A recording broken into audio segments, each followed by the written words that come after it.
નમસ્કાર મિત્રો, હલચલ ભારતમાં આપનું સ્વાગત છે। સુરત શહેરના જહાંગીરાબાદ વિસ્તારમાં હિન્દુ યુવતી સાથે લિવ ઇન રિલેશનશિપમાં ભાડેથી રહેવા માટે પશ્ચિમ બંગાળના મુસીબુલ શેખે પોતાનું હિન્દુ નામ પ્રદીપ રાખીને તે નામનું બોગસ આધાર કાર્ડ બનાવતા એસઓજી પોલીસના હાથે ઝડપાયો છે। મળતી માહિતી અનુસાર હિન્દુ યુવતી સાથે લિવ ઇન રિલેશનશિપમાં રહેવા માટે સુરત શહેરના જહાંગીરાબાદ વિસ્તારમાં મૂળ પશ્ચિમ બંગાળના મુસીબુલ શેખે પોતાનું હિન્દુ નામ પ્રદીપ રાખી તે નામનું બોગસ આધાર કાર્ડ બનાવ્યું હતું।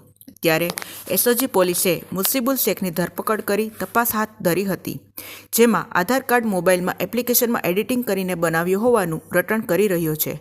જોકે પોલીસને આ વાત ગળે ઉતરે તેમ ન હતી। પશ્ચિમ બંગાળનો મુસીબુલ શેખ સુરતના સ્પામાં યુવતીઓને સપ્લાય કરતો હોવાની આશંકા પોલીસને લાગી રહી છે।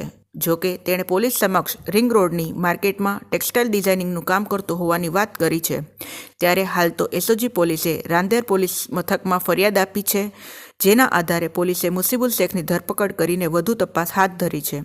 રિપોર્ટર અમિત જોશી, ઈડર।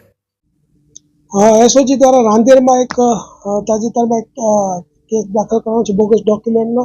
એની અંદર વિગત એવી છે કે મુસીબુલ મકબૂલ શેખ, જેની ઉંમર વર્ષ 26 છે, તે અહીંયા સ્પામાં છેલ્લા 14 વર્ષથી કામ કરતો હતો। તે દરમિયાનમાં એક મુંબઈની જે નેપાળી યુવતી છે એની સાથે એને પ્રેમ થયો અને એ બંનેને લીવ ઇન રિલેશનશિપમાં રહેવું હતું।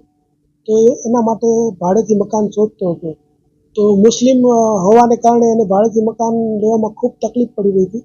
એટલા માટે એણે એક બીજું બોગસ આધાર કાર્ડ તૈયાર કરી પ્રદીપ સુજોય ક્ષેત્રપાળ નામના વ્યક્તિનું, અને બંને જે ભારતીય પુરાવો છે એની સાથે રહેતો હતો અને એની પાસેથી એક એનું જે મૂળ નામ છે મુસીબુલ મકબૂલ શેખ, એના નામનું એક પાન કાર્ડ પણ મળી આવ્યું છે। એટલે કે આ ત્રણેય વસ્તુ કબજે કરી અને બોગસ ડોક્યુમેન્ટનો ગુનો રજીસ્ટર કરીને એસઓજીએ કાયદેસરની કાર્યવાહી કરેલ છે।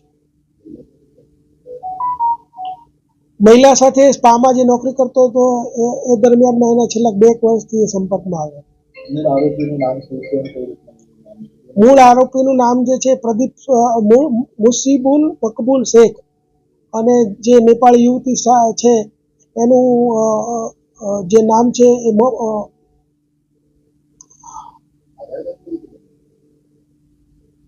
આધાર કાર્ડ જે છે એને અત્યારે જે કમ્પ્યુટરની ટેકનોલોજીનો ઉપયોગ કરીને બનાવેલું છે।